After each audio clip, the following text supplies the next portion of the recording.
Sir paper किस language में आएगा? सर मैंने लैंग्वेज जो है वो हिंदी नहीं भरी, इंग्लिश भर दी। सर पता नहीं, मुझे लग नहीं रहा कि मेरा पेपर किस लैंग्वेज के अंदर आएगा। मैं जो बड़ी कंफ्यूजन हो रही है। और 26 तारीख आज हो गई है, रात 12 बजे तक हमारी करेक्शन की विंडो खुली हुई है। सर सेंटर नहीं समझ में आ रहा कहां पर पड़ेगा। तो इन्हीं सब क्वेश्चंस के आंसर देने के लिए मैं आज शुभम आप लोगों के साथ अड्डा 24/7 पर जुड़ चुका हूं। तो आपके सारे क्वेश्चंस के मैं आंसर करूंगा कमेंट सेक्शन के अंदर। उससे पहले आपके सारी क्वेरीज को सोल्व करने के लिए मैं इस वीडियो को लेकर आपके रूबरू आ चुका हूं। तो बच्चों, सबसे पहली बात मैंने आपको बताया, 250 रुपीज चार्ज है। आज 26 तारीख है, रात 12 बजे तक आप लोगों की करेक्शन विंडो ओपन है। आप लोग जैसे कि अपनी स्क्रीन के ऊपर देख पा रहे होंगे कि मैंने पहले भी आप लोगों को बताया था कि बेटा आप लोगों की जो लास्ट डेट है वो 26 तारीख है।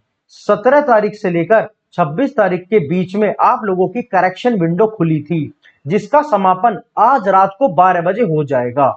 आप पूछ रहे थे कि सर मैंने लैंग्वेज इंग्लिश सिलेक्ट कर दी थी, सर मुझे तो पेपर हिंदी में देना था। तो बच्चा वहां पर दो ऑप्शन है, एक है डिफॉल्ट का ऑप्शन। कैसा है बच्चों? डिफॉल्ट का ऑप्शन, जिसके अंदर ऑटोमेटिकली इंग्लिश लिखा हुआ है। आपको उसको चेंज नहीं करना चाहिए था, मेरा ऐसा मानना है कि एक लैंग्वेज को इंग्लिश रहने दीजिए था। अब जो बच्चा दिल्ली एनसीआर से फॉर्म को भर रहा है, जो बच्चा हरियाणा से भर रहा है, जिसको हिंदी में पेपर देना है बच्चों, जिसको किस में देना है बच्चों?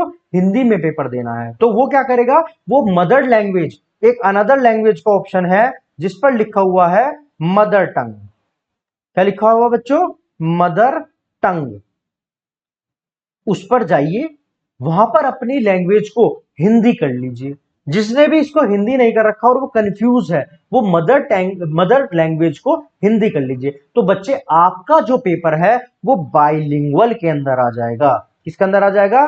बाइलिंगुअल के अंदर आ जाएगा। और बाइलिंगुअल का मतलब है कि इंग्लिश और साथ में बच्चों आपका पेपर हिंदी में भी होगा। तो दोनों ही लैंग्वेज आपको देखने को वहां पर मिल जाएगी। तो पहले क्वेरी आप लोगों की ये सॉल्व हुई कि लैंग्वेज को भी आप अभी चेंज कर सकते हैं। ठीक है। अब दूसरी बात पूछ रहे थे बच्चों कि बच्चे पूछ रहे हैं बार बार कि सर हमने जो कास्ट सर्टिफिकेट था वो स्टेट का दे दिया। नहीं बच्चे, सेंट्रल का चलना था। आपने पूछा किस तारीख से चाहिए था, तो बच्चों 12 अप्रैल, नोट कर लीजिए, 12 अप्रैल 2024 से पहले पहले का जिस भी बच्चे ने कास्ट सर्टिफिकेट दिया है या फिर वो किसी डिस्ट्रिक्ट का दिया है, स्टेट का दिया है, तो नहीं चलेगा।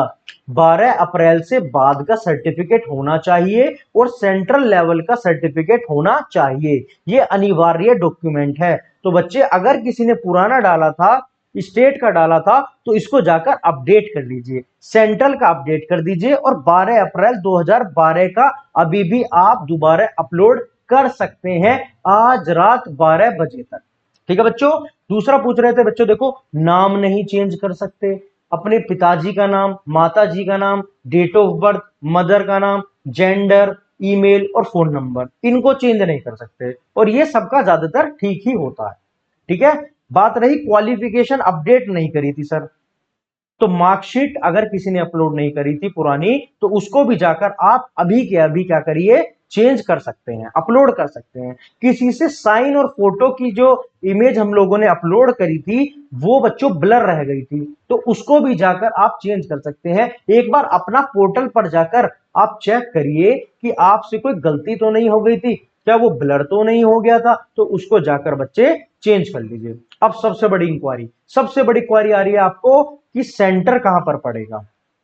बच्चों जब आप फॉर्म को सबमिट कर रहे थे, अब भी आप कर सकते हो, जब एंड में सबमिट करते थे वहां देखिए कि एक ऑप्शन था प्लेस का।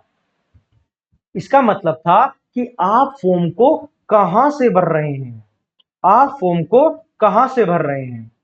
तो आप लोगों ने सोचा कि जिस जिस जगह से, मतलब जो जोन है, आप लोगों ने, बहुत से बच्चों ने उस जोन वाली जगह को ही प्लेस पर भर दिया। बट बच्चे ऐसा नहीं था। जोन अलग चीज है, जहां से प्लेस से भर रहे हो वो अलग चीज है। तो बच्चों अगर आप गाजियाबाद में रहते हैं, आप मेरठ में रहते हैं, आप लखनऊ में रहते हैं, तो बच्चों आप अपने 100 से 150 किलोमीटर के दायरे, 100 से 150 किलोमीटर दायरे के आसपास की डिस्ट्रिक्ट जो भी उसमें शो हो रही है उसको भर दीजिए, अगर वो लग रहा है आपसे गलत हो गई है तो। उसको अभी भी चेंज कर सकते हैं, इसी दायरे में आपका सेंटर पड़ सकता है। ठीक है बच्चों, अभी भी समय है रात 12 बजे तक का। 26 तारीख आज वो घड़ी आ गई है जब आप लोगों को लास्ट मौका मिला है अपने फॉर्म को करेक्ट करने का। आज के बाद तो हम लोगों को मिलकर तैयारी करनी है, जबरदस्त तरीके से सिलेक्शन उठाना है, लेकिन उसका पहला स्टेप था फॉर्म भरना। वो अगर आपसे कहीं भी चूक हुई है, कोई भी गलती हो गई है, तो अभी भी समय है, रात 12 बजे तक का समय है। मैं आप लोगों के साथ 12 बजे तक बिल्कुल कनेक्ट जुड़ा हुआ हूं। कोई भी डाउट आता है, ये वाली वीडियो के कमेंट सेक्शन पर आप सिर्फ अपनी क्वेरी को डालिए, मैं आप लोगों का खुद पर्सनली एक एक बच्चे की क्वेरी का आंसर करूंगा। ठीक है बच्चों, उसके बाद कल से लग जाएंगे, मेहनत करेंगे, तैयारियां करेंगे और सिलेक्शन लेकर मानेंगे आरआरबी के अंदर। तो तब तक अपना और अपने परिवार का बहुत ध्यान रखिए, एक एक क्वेश्चन को रिवीजन करिए, मेरे साथ तैयारी करिए और सिलेक्शन लेकर धूमधाम से पार्टी करेंगे। तब तक के लिए bye bye, take care, Vande Mataram, जय हिंद बच्चों।